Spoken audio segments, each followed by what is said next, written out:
Welcome to the number one podcast covering Michigan State basketball. The Final Four is not on the schedule.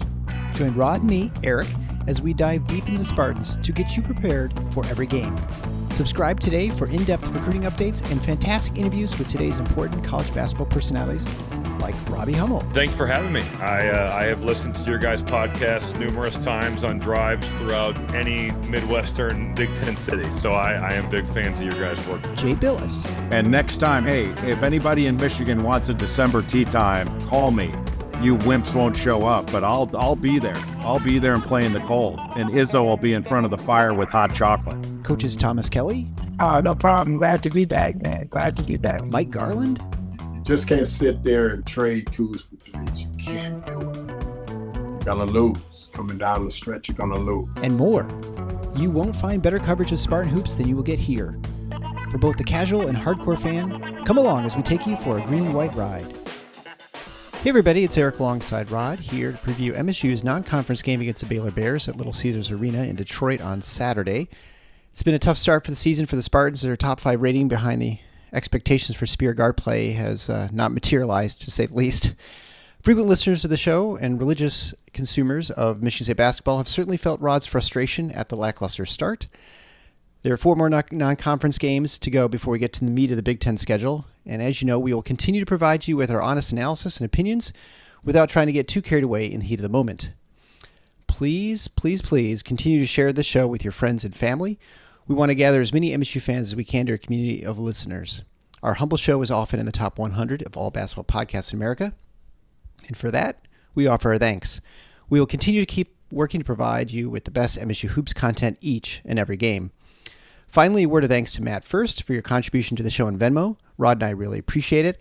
If you're so inclined to support the show financially, that'd be great. And you can find ways to either one-time or monthly contributions at our support page at tffinots.com/support.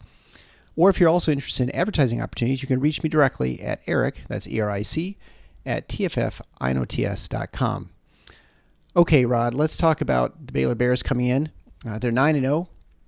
They're ranked 7th overall in KenPom. Their offense is number 2, while their defense is number 42. On offense, they're shooting 46% from 3, number 1 in the nation, obviously. Number 62 from 2. They are number 6 in offensive rebounding team in the country. They get to the line a lot at number 20 in free throw attempts per field goal attempts and shoot 75.5% when they get there. Their turnover percentage is not great at 103rd, but that's about the only ding you can give them on offense. On defense, they've been really good against the threes at number 17, only 78 ranking on against twos. They're not great defensively rebounding at number 159. They don't foul a lot, don't generate many turnovers. They don't play a super fast pace, but they're 4-0 against Power 6 opponents. They have not yet really played a real big heavyweight, and this is part of I don't know if it's been announced, I think it has, but whether this is we'll say home and home. I assume the next one will be a return trip to Texas at some point, either next year. I believe Dallas. Yeah, right. I think that's what I recall hearing. Yeah. Yeah. Look, Baylor. There were not incredibly high expectations in the preseason for this Baylor team, in part because the roster has flipped to a large degree. Right. You know, they've got 2 freshmen starting, and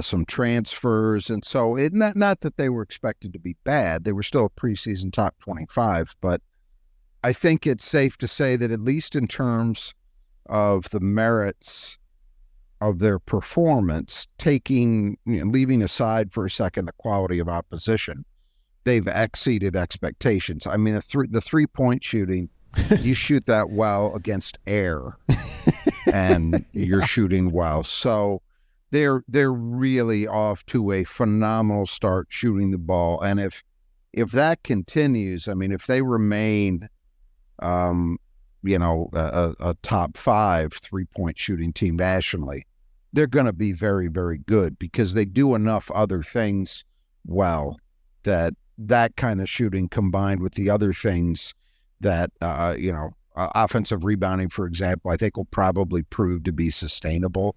Yeah. They're going to be very difficult to beat. And I would say I would say as of now, Kansas has shown some issues have popped up with that team. I would say right now that you'd give the slight edge to Baylor in terms of teams in that conference and the kind of start that they're off to. Now, it is worth noting, although they've played 4 high majors, they haven't really played anybody who has a lot of expectations around them. They had close wins over Auburn and Florida. Good teams, not great teams. At least that's the perception. Yeah. Right now, they had easier wins over Seton Hall, and I'm drawing a blank. Maybe it was Oregon State. It was somebody from the Pac-12, I believe. So they had 2 of those 4 high major games were easy wins. The other 2 were narrow wins over SEC opposition. So I do think there is something to be said for the idea that Baylor hasn't really had to prove it yet against a truly great opponent. The way, by this time of the season, we're in mid-December, most elite teams have played other elite teams. That's part of the beauty of college basketball, is that in comparison to football, is that you get these matchups throughout November and December where, top 10, top 20 teams face each other pretty consistently. Baylor is really an outlier in that respect. I don't blame them. It's not as if you look at the schedule and say, well, that's a weak schedule.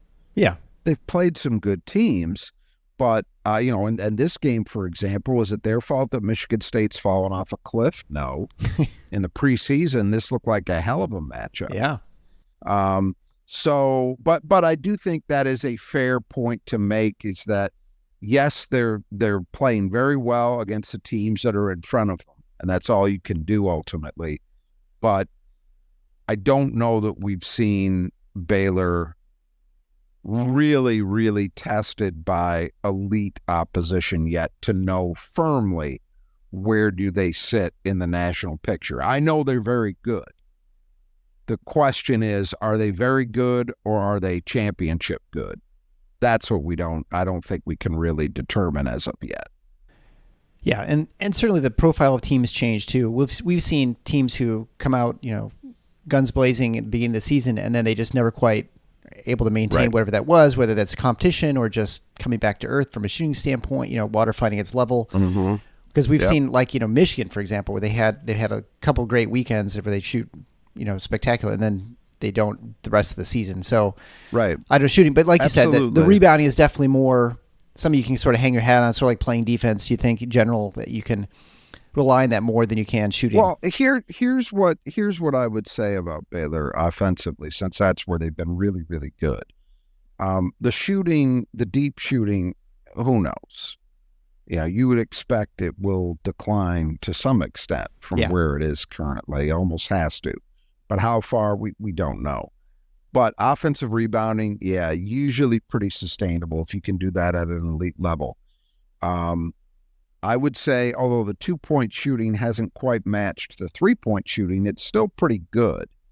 And I would expect that will maintain.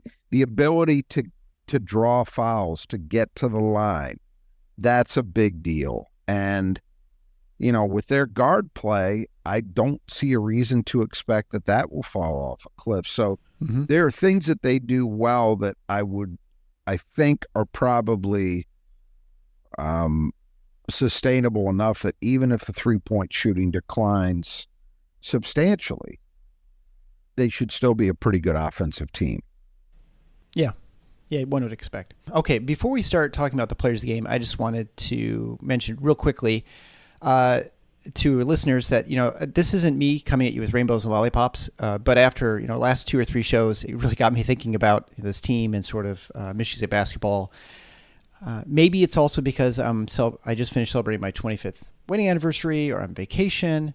I don't know, but I don't want to make people feel overly optimistic. But there are a couple of things that I'd like to just get off my chest, because I'm not quite as down on this team as maybe others are, and maybe it's just my personality. I don't know, but I think I have a couple reasons for being not quite as doom and gloom as some people, like, on Twitter or wherever are. I think, there are a lot of games left to be played. There are 18 Big Ten, 4 non-conference games. There's a lot of time to figure things out. And we've seen plenty of teams throughout seasons where they kind of figure things out, where you look and you think you've got one thing and then something happens and they are a different team later in the season. So I think, there's plenty of time, from a schedule standpoint for that to happen. I think, Tom Izzo is the coach and he's seen about everything. And if anyone could possibly straighten things out, which definitely we've mentioned many times that there's definitely something like off with this team, I think he'd be able to figure it out. I trust him over most anybody coaching to pull that off. It's the same team as last year, pretty much outside of Joey Hauser. And with a good freshman recruiting class, I expect there's more in the tank for this team. And, I'm not going to tell people that Michigan's going to turn this around, especially as we've talked about, and we're going to go into a little bit more detail with the personnel on Baylor. This is probably not the game you expect things to get turned around completely. But I don't know. I just feel like, it might not be as big a change. And sometimes once changes occur, they seem more obvious when you look back on them. I think, a good example is when Nick Ward gets hurt and then Xavier Tillman comes off the bench and suddenly Michigan State finds they had something that, I don't know, maybe they knew they had, but they weren't able to highlight it as much. But suddenly found something that really worked really great to push them beyond a level where we thought possible. So I'm not sure what needs to be done. I don't pretend to know. But I'm pretty certain that there's no one more miserable and bothered by the performance than Izzo himself. And I don't think he'll stop trying until he finds something that works. And whether he finds something or not, don't know. But I'm going to keep going to the Bears Center. I'm going to keep enjoying my ice cream sandwiches, hopefully get a little better product and results in the court. And so I'm not ready to throw in the towel until he is, and I don't think he's even close to that. And so anyway, that's just my little bit before we go in to talk about Baylor. I don't know if you want to comment on that too. There are a lot. I think people who have listened to this podcast from its inception and maybe even before that interacted on message boards or whatever with me, know that I fall on the optimistic side of basketball. And I think mostly in life, I'm a believer that pessimism in general is a horrible condition under which to live. And you should fight it with every fiber of your being. It doesn't, I've talked about this, I think, on this podcast before. There are studies that have indicated that a too large percentage of the population believes that taking pessimistic views, and I'm talking about on life, not just Michigan State basketball, somehow makes them feel smarter. And that's regardless of the actual outcome. So even if it's wrong, even if a pessimistic view was incorrect, they still feel smarter for having taken it. I think it's a function of the human condition that you have to struggle to overcome, because it's very easy to fall prey to that. So I think I've established, I've done enough talking about this subject to establish pretty firmly where I sit in general. And I agree with a lot of what you've said. Yes, there are a lot of games yet to be played, so there are opportunities. Yes, they have a Hall of Fame coach whom I certainly still believe in terms of his ability to reach a team. I mean, look, there have been, believe it or not, there have been situations that appeared even more dire than this one that they got past. You go back to the COVID year. Yeah. That team was, for sure. That team was dead. Yeah. That team was dead. And they managed to pull it off.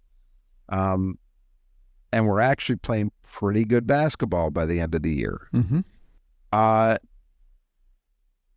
that said, though, I think you have to give it to just be optimistic blindly in the face of no evidence at all suggesting that kind of view is warranted, that's where I draw the line. Mm-hmm. I can't look at a situation and say, well, they're giving me no reason to believe this. The closest I came is actually when I was on Jack Ebling's show, and he asked me about the Nebraska game. I said, yeah, I think they'll win it, despite the fact that they've shown me nothing suggesting that they're ready to win a road game in the Big Ten. Right. I'm basing this on 27 years and, all that stuff. Well, that ended up being incorrect. I should have stuck with my initial instinct, which is until they show me something, Mm-hmm. Yep. until they give me a reason to believe, I'm not believing. That is where I honestly believe Michigan State basketball is right now. Now, the unfortunate thing is, I think even in some of those losses earlier on, the loss against Duke, the loss against Arizona, they did show some signs. But in my view, they've given all that back in those 2 Big Ten games. Those were disgraceful performances. They really were. And they were disgraceful in every respect against Wisconsin, and then defensively against Nebraska. When I think about that game, I think about how often they got back cut. That should never happen against a Michigan State defense. In terms of what they play, so what they're trying to take away and what they'll give up, that stuff should never happen. It happened repeatedly. So what does that tell you? Well, that tells you that the focus, the attention to detail is completely absent with too many players on this team. Mm-hmm. And we're not, the saddest thing is, I'm not talking about, Cohen Carr fogged out or Jeremy Fears made a freshman mistake. No. It's juniors and seniors doing this stuff. Yeah. Mm-hmm. That's the problem. And, to get a little more specific about the issues, there have been, as is predictable, when you have bad results, you end up with a lot of, I'm just going to say it, ill-educated people reaching for answers and basically throwing the kitchen sink. Mm-hmm. Well, that doesn't really help you very much, because you have to understand what the actual nature of the problem is. So in this case, there's been a lot of criticism of the guys at the 5 spot. Right. There's been criticism not playing Xavier Booker. All of that is a sideshow. It is. I'm sorry. Mm-hmm. You would have a case and you could say, well, Michigan State can't be a top 5 team with the level of play that they've gotten from the 5 position, and I wouldn't argue with that. But there were the same guys with some of the same inconsistencies playing that position last year. Yeah. What is the essence of the problem with this team? It's a very simple thing. It's exactly the thing that had people ranking them in the top 5 preseason, except it's the flip side of it. It's the play of their guards. Michigan State, if they were to be an elite team, it was because their backcourt was elite. And there were reasons to expect that would be the case. You had Tyson Walker coming off a very good season, and he's the only guy who's actually kind of followed through on that. Mm-hmm. You had A.J. Hogard coming off a performance in the NCAA tournament where he made the all-region team and, outplayed a couple of guys who were supposedly big names at his position in Boogie Ellis and the kid from Marquette, and held his own against Kansas State. Mm-hmm. Then you had Jaden Akins, who by the end of last season seemed to have finally gotten past his physical issues and was playing at a very high level. Then you have Trey Holloman coming back, presumably would be better after going through a freshman season, and a McDonald's All-American point guard in Jeremy Fears. That shapes up on paper to be an outstanding guard group.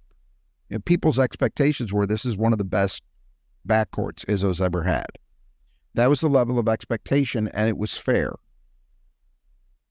the level of play that group collectively has provided has come nowhere close to expectations, not even close. And I'm saying that all the way around. That's offensively and defensively. Yep, I agree. So if you want to identify the problem, anything other than that, you've missed the point. Yeah.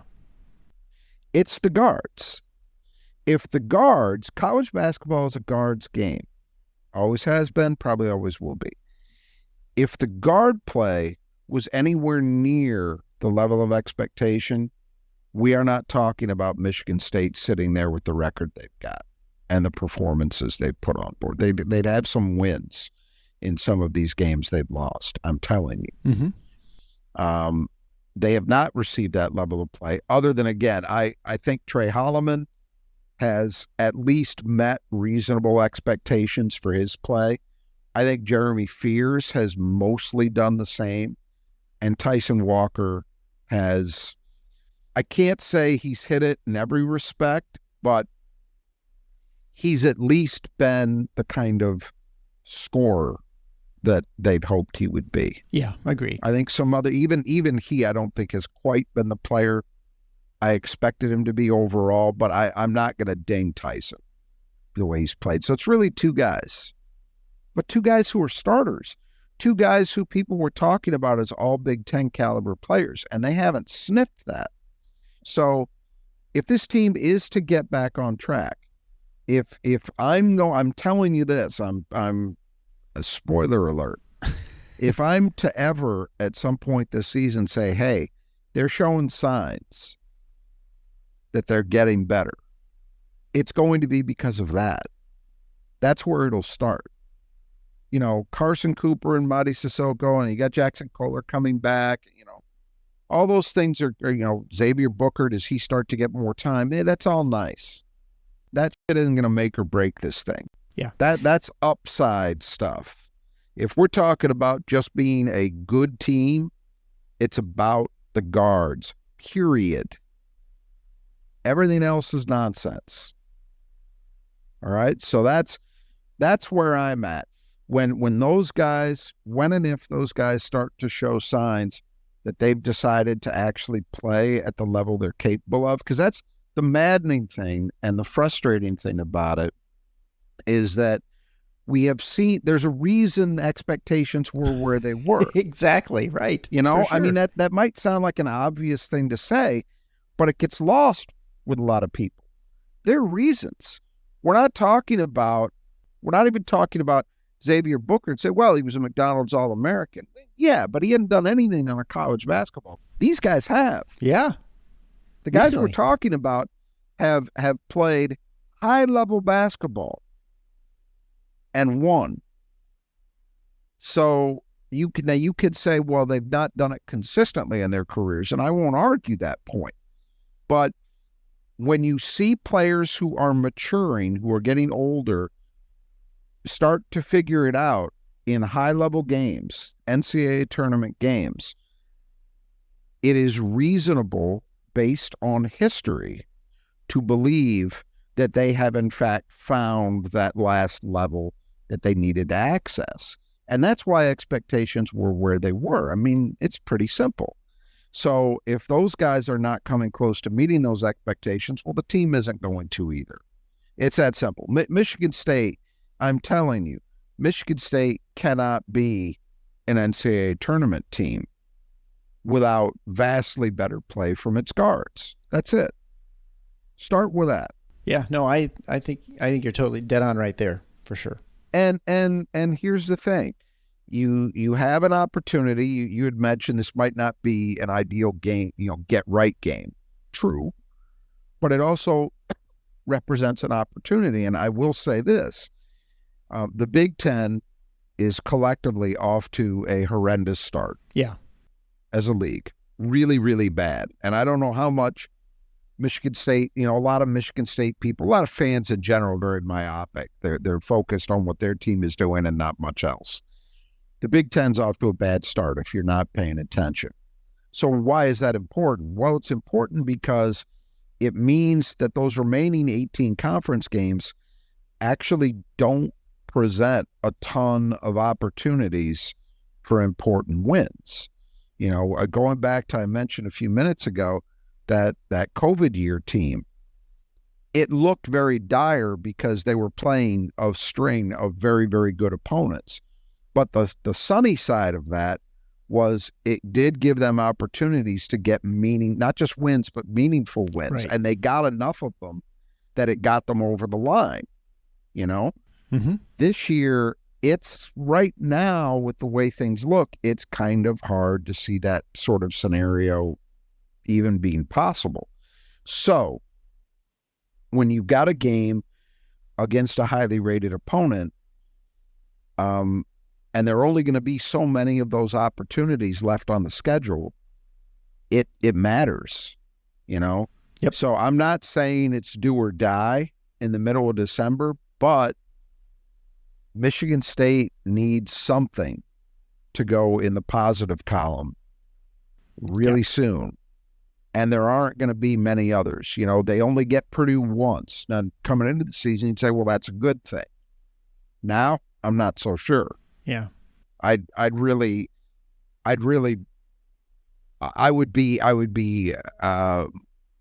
feeling better about the idea of getting Purdue for a game at Breslin just because of the opportunity it would represent.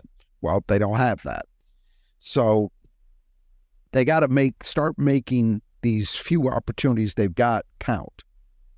Yeah. And the opposite, of course, is also true, where if the league is down, there are more pitfalls that are potentially damaging to your resume as well. If you drop a game here or there. Sure. Right. Although I will say the Big Ten doesn't really have many bad losses out there for you. The problem isn't so much that, it's that there aren't a lot of the upside games where, okay, you got a quad one win. Right. So in my opinion, it's more lack of upside opportunity as opposed to, there's a lot of trap games that if you lose, they really kill you. Yeah. I mean, that's the thing. The one thing I'll say about Michigan State, they don't have any bad losses. No. The James Madison team has held up thus far. Nebraska's not a great team, but that's a road game. Yeah. In the Big Ten. That's not a bad loss. No, it's not a great loss, but it's not a bad loss. And the others are all, so they haven't done that yet. All right, well, let's go through the personnel of Baylor. This segment is brought to you by the Brothers at Just Two Gutters. It might be December, but there's always a need to make sure that you have the water effectively cleared from your house. And it's actually been a very warm December. And so it's rain more than snow right now. And so you want to make sure those gutters are clear. So if you just need them cleaned out, the Brothers at Just Two Gutters can do that for you. If you need them repaired, replaced, whatever you need, they can take care of whatever job you need with your gutters. And they do just gutters, so they are experts at just that one thing. Call them. They are located in the southeast side of the state with Greg and his team, or you can contact Kurt and his team in the west side of the state, Grand Rapids, Holland, Saugatuck area. You can find the contact information in the podcast player below, or in the website at the tffinots.com, just in the episode description.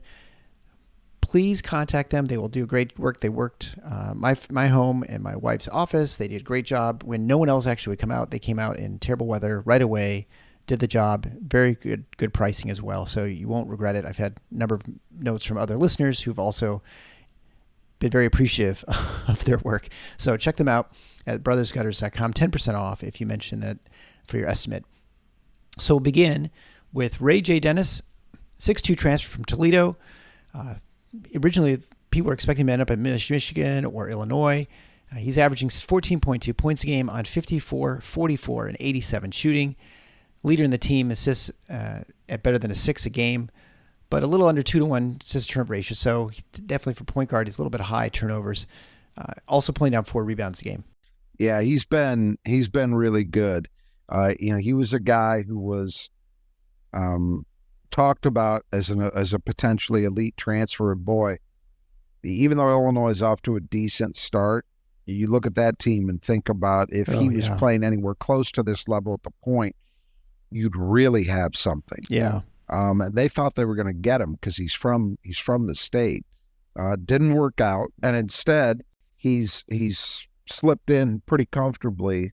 Baylor, Scott Drew has done a pretty good job with short-term guys, with transfers or one-and-dones in recent years, especially in his backcourt, which is, I got to give him credit. That's not an easy thing to do, but Dennis seems to be the latest in that line, playing very, very well. The turnovers are a little bit higher than you'd like, but boy, other than that, not much to criticize.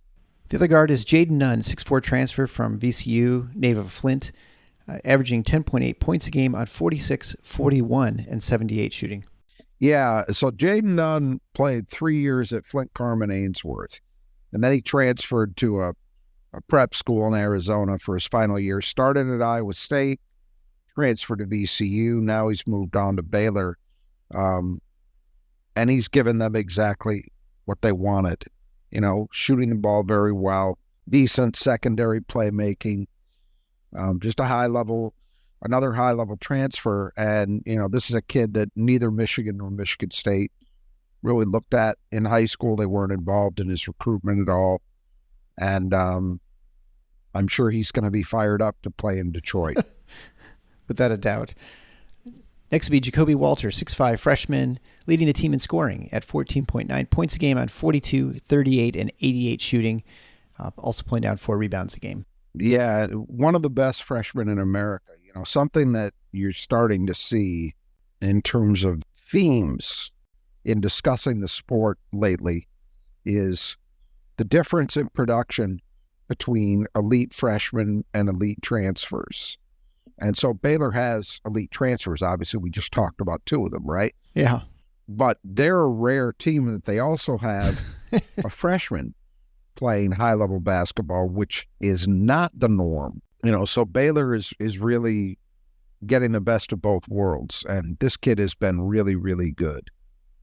He's a 3-level scorer, good size on the wing, does a lot of things well. He rebounds, he defends. They're very happy with him.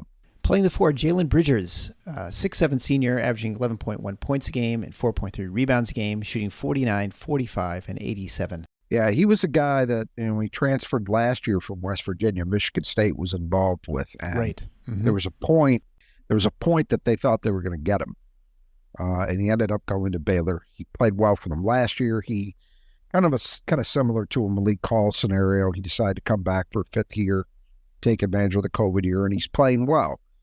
Giving them solid production in a lot of areas. So they're very happy with him as a 4-man. Finally, at the 5, Ives Missy, 7 foot, 235-pound freshman, averaging 10 points a game and 6.6 rebounds a game with 3 offensive boards per game, leading the team.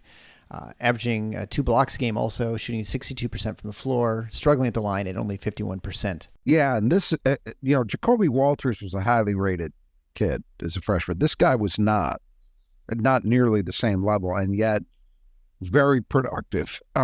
Their big man group was kind of young and unproven this year in some ways, and they needed some guys to step forward.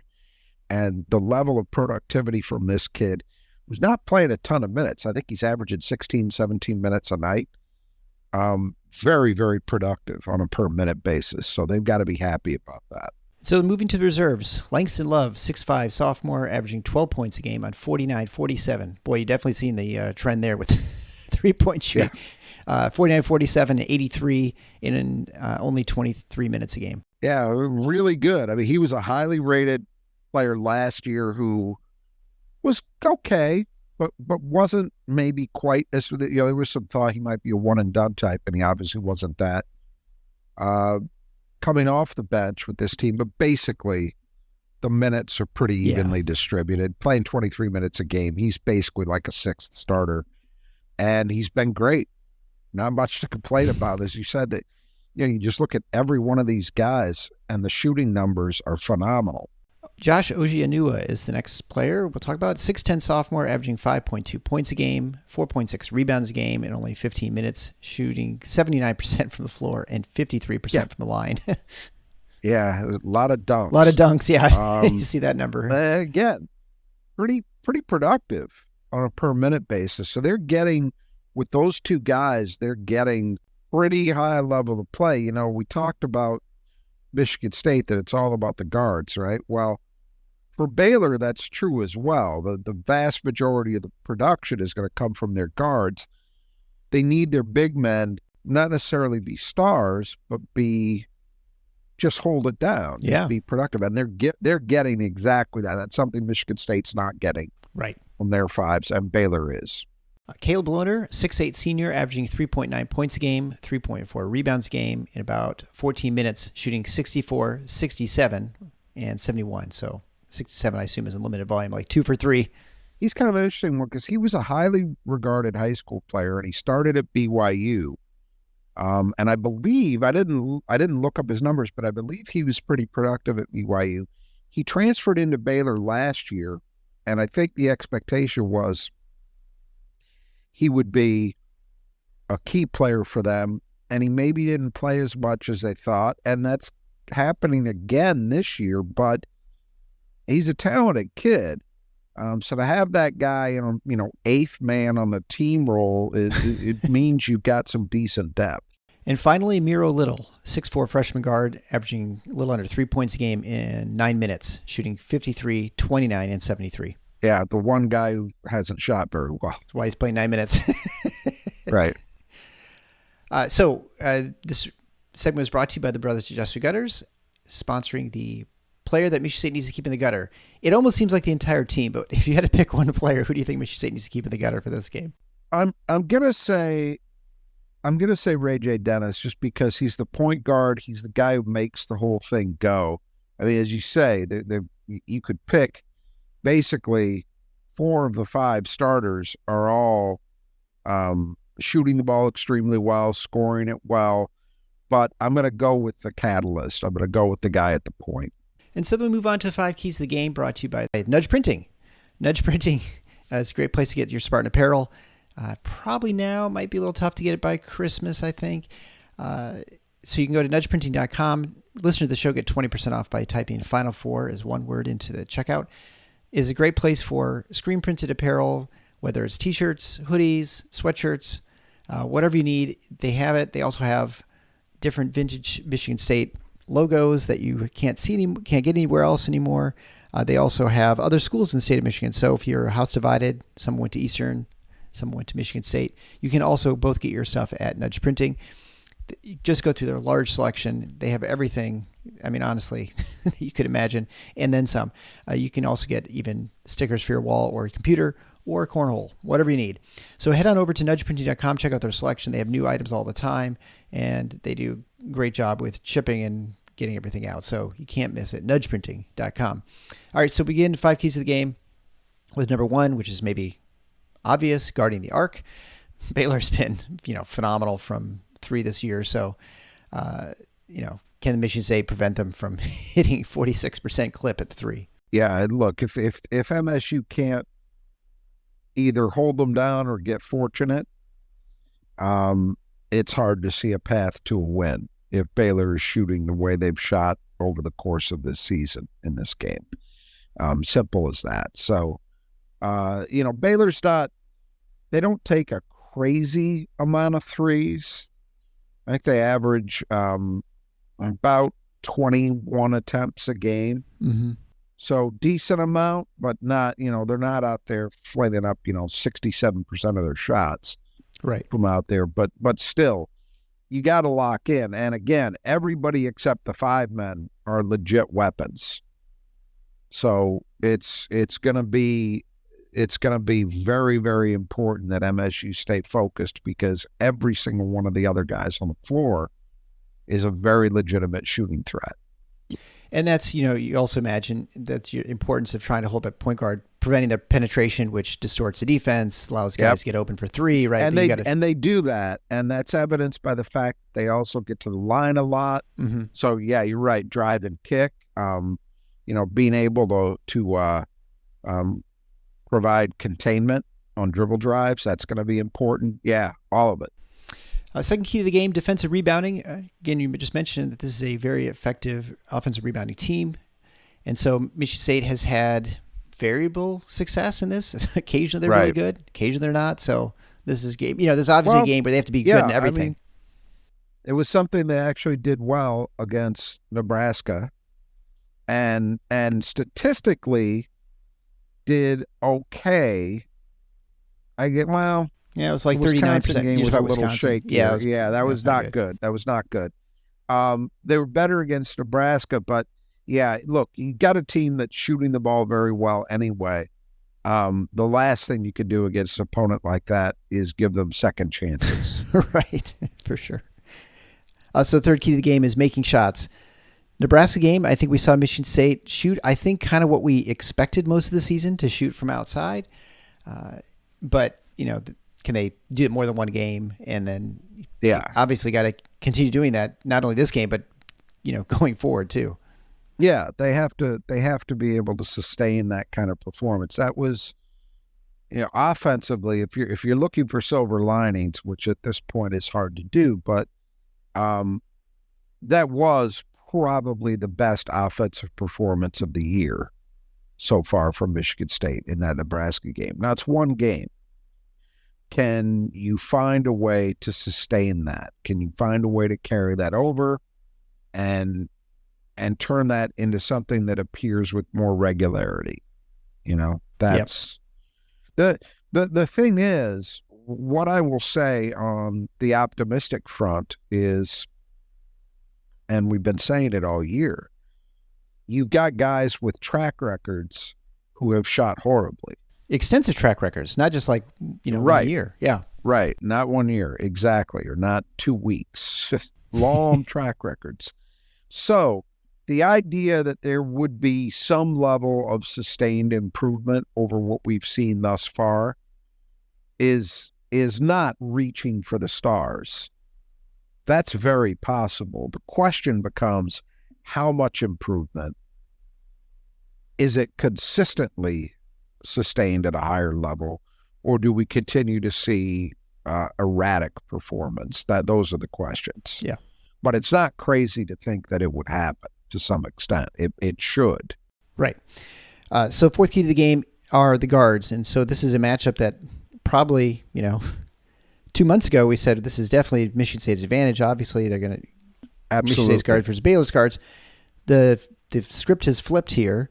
But again, it's not crazy to think that this could flip again and that Michigan State could play, I don't know. I mean, I think we have seen it in the past, so it's not like totally crazy to think that this could be one in which Michigan State looks good, or at least holds their own here. I mean, I think they did that, against Arizona, which has a very, very good backcourt. They did that to an extent versus Duke, who has some good guards. Mm-hmm. So we have seen it even in this year's debacle. We've still seen signs of it at times. Look, it's pretty simple. If they're going to do anything as a team, it has to start there. So that's why I've highlighted it as a group. It has to start with them. And the fifth and final key to the game, defend without fouling. Obviously, Baylor, I mentioned earlier, they get to the line a lot, and Michigan State's had some trouble occasionally with guards with their penetration, so they've got to prevent that from a free throw parade.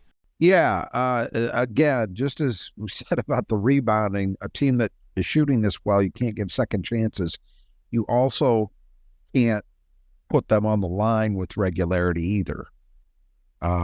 Your hope for being competitive in this game is make them score in the half court, make them hit shots, and if they miss shots, rebound, and you don't bail them out by fouling them.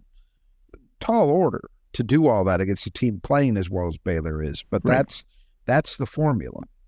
Well, I guess final thoughts for the game. I mean, this obviously is going to be really a hard game for Michigan State to pull off. Yet, I mean, I guess well, give me the first question is do you expect any changes in the starting lineup? I mean, Izzo after the Nebraska game was, jokingly saying that even Steven Izzo and Nick Sanders were options at the 5. I think he's really upset with that. But, are we going to expect maybe Trey Holloman to be in the starting lineup again like he was a couple times earlier this season. What do you think? Maybe. I think a lot of that is I'm not going to say it's meaningless because obviously we've seen Michigan State get off to some terrible starts this year, which has put them in big holes that they weren't quite able to climb out of, So I can't say that it's irrelevant, but I think a lot of that stuff is window dressing. Here's the thing. I do think there's something to be said for playing the guys who are earning it with their effort. Right. So that would mean, well, Trey Holloman, Jeremy Fears probably playing more, Mm-hmm. There's a problem with that, though. And the problem is that even though I think it's probably the right thing to do when you're in the situation Michigan State's in, you don't reward guys for fucking around, and you do reward guys who are at least trying to do the right things. But if you go that route, you've got a limit on what and that's not a knock on Trey Holloman and Jeremy Fears. I think they both had reasonably good seasons thus far. They try. They've been much more consistent defensively than some other guys. But there's also no arguing with the idea that right now, where they are in their development, Michigan State's offensive ceiling is lower. If you're playing those guys, say, 25 minutes and A.J. Hoggard and Jaden Akins, 15, your offensive ceiling is lower. Right. So the question becomes, can you win doing that? And that's why I think, I'm making a long-winded point here that the stuff about lineup changes and all of that, okay, there can be good reasons for doing those things.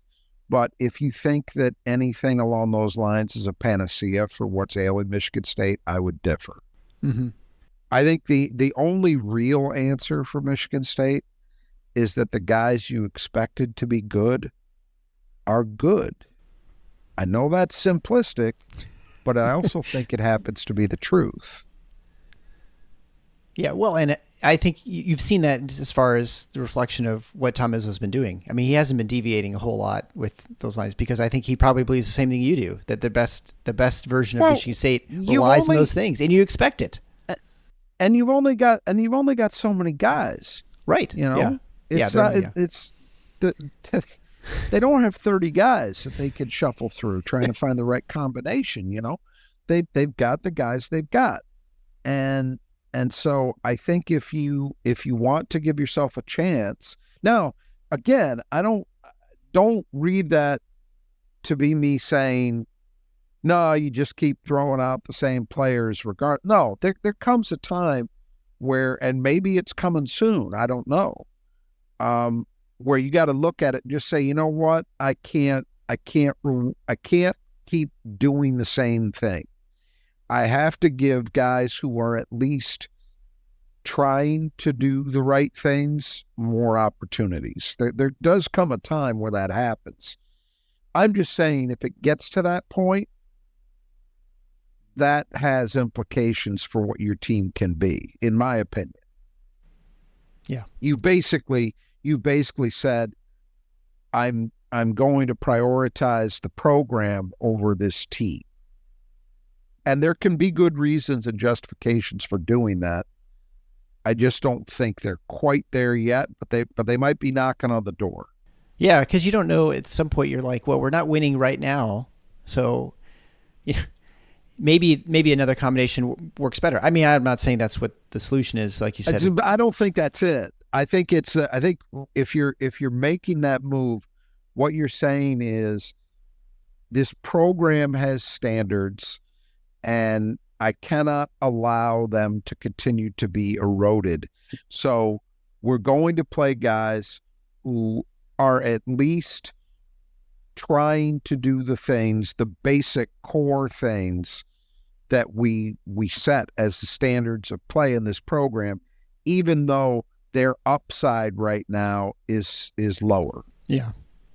In other words, you're basically saying this season's shot, Mm-hmm. but I'm not going to continue to allow the standards of the program to be eroded.